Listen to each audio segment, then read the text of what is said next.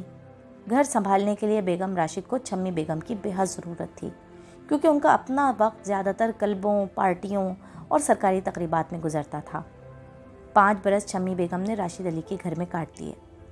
جب راشد صاحب کا تبادلہ ہندوستانی سفارتخانے واشنگٹن ہونے لگا تو ان کی بیگم کو فکر ہوئی کہ چھمی بیگم کو کہیں اور ٹھکانہ بنائیں. ایک دن وہ اپنے ایک الوداعی لنچ کے لیے روشن آرا کلب گئیں اور چھمی بیگم سے کہتی گئیں کہ فلاں وقت کار لے کر منی کو میرے پاس لے آئیے گا. جب چھمی بیگم روشن آرا کلب پہنچی، لنچ ابھی ختم نہ ہوا تھا. چھمی بیگم بچی کی انگلی پکڑے سبزے پر ٹہلتی رہیں. چھمی بیگم اب پردہ نہیں کرتی تھی اور ساڑی پہنتی تھی. اس نگوڑی دلی میں اب انہیں پہچاننے والا کون رکھا تھا؟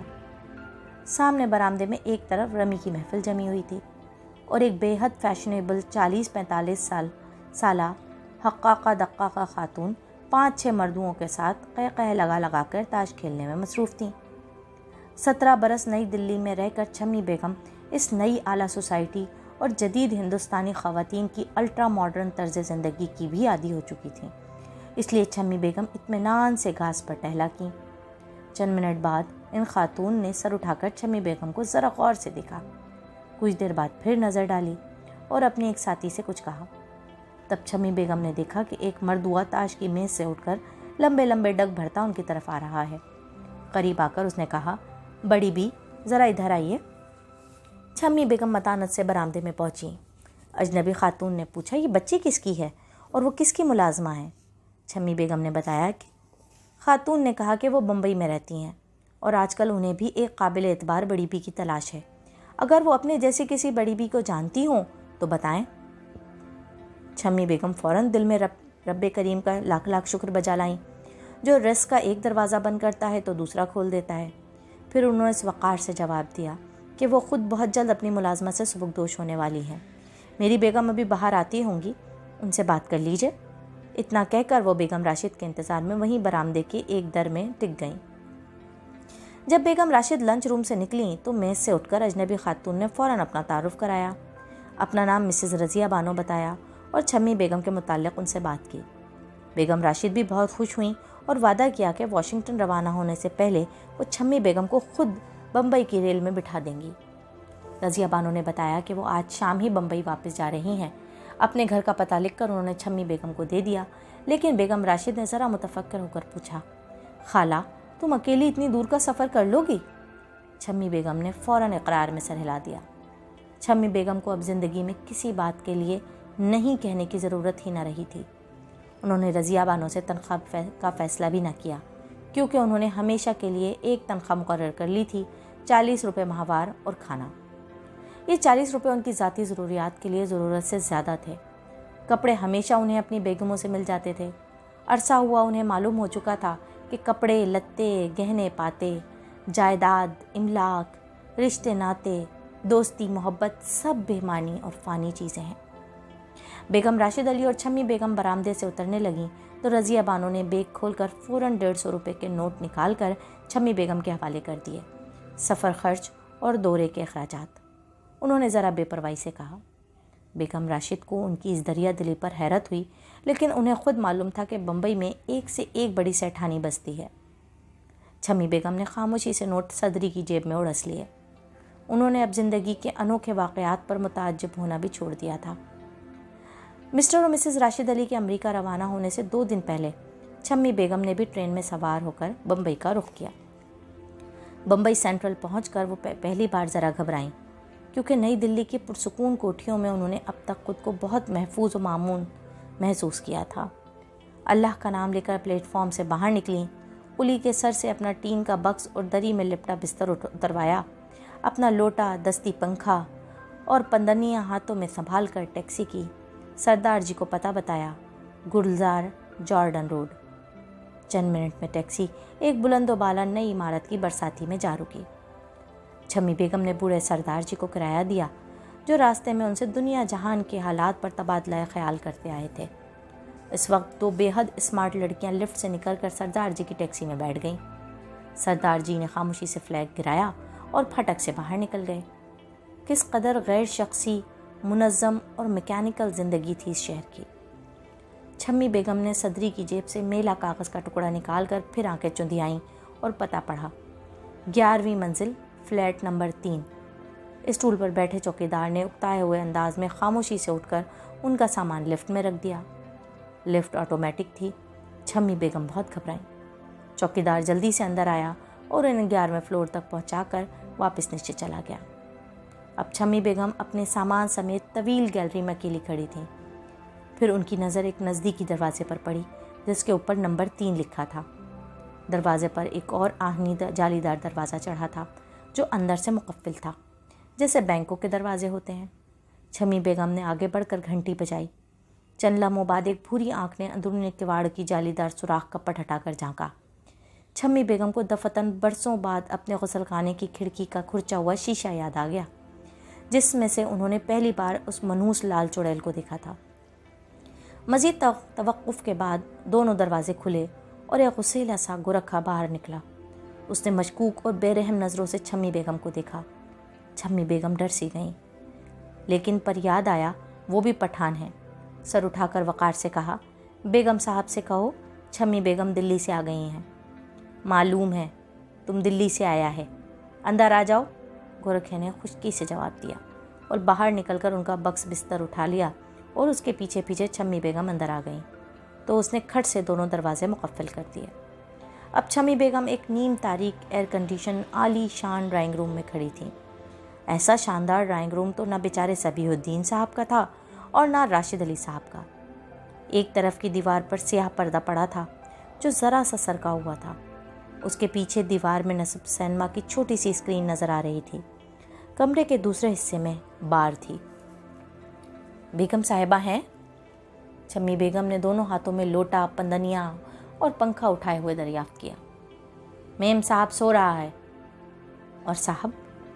ملازمت شروع ہونے سے پہلے گھر کے صاحب کے انٹرویو سے وہ ہمیشہ جھجکتی تھیں۔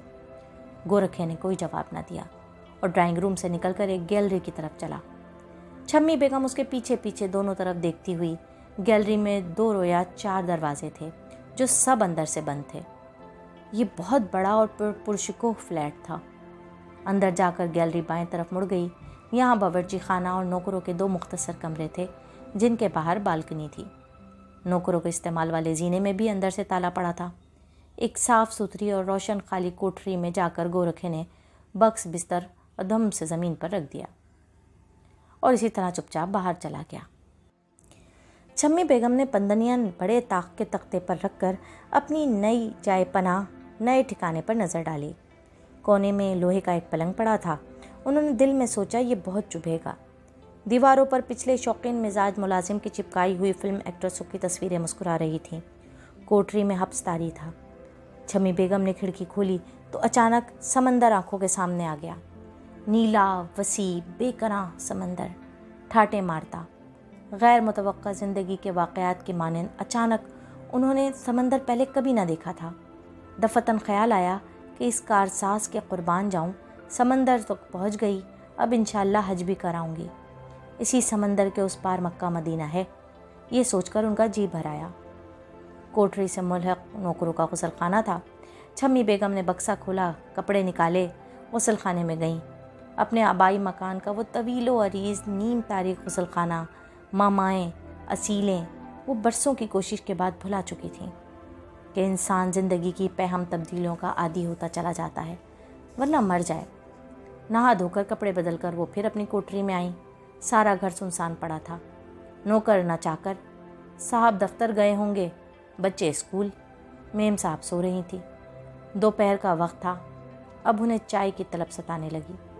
ساری عمر شدید ذہنی اور جذباتی صدمے سہتے رہنے سے چھمی بیگم کی تیز تراری کب کی ہوا ہو چکی تھی اور وہ بڑھاپے کی وجہ سے 70-72 بھولی بھگی ہو کر رہ گئی تھی۔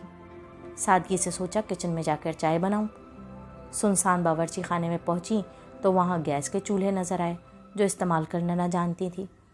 ذرا جھنجھلا کر گیلری میں آئیں جس کے 4 دروازوں میں سے ایک کھل چکا تھا اور اس پر پڑا بیش قیمت پردہ دکھائی دے رہا تھا۔ ان کے قدموں کی چاپ سن کر پردے کے پیچھے سے کسی نے آواز دی، کون ہے؟ چھمی بیگم، دلی سے آئی ہوں، انہوں نے اسی سادگی سے جواب دیا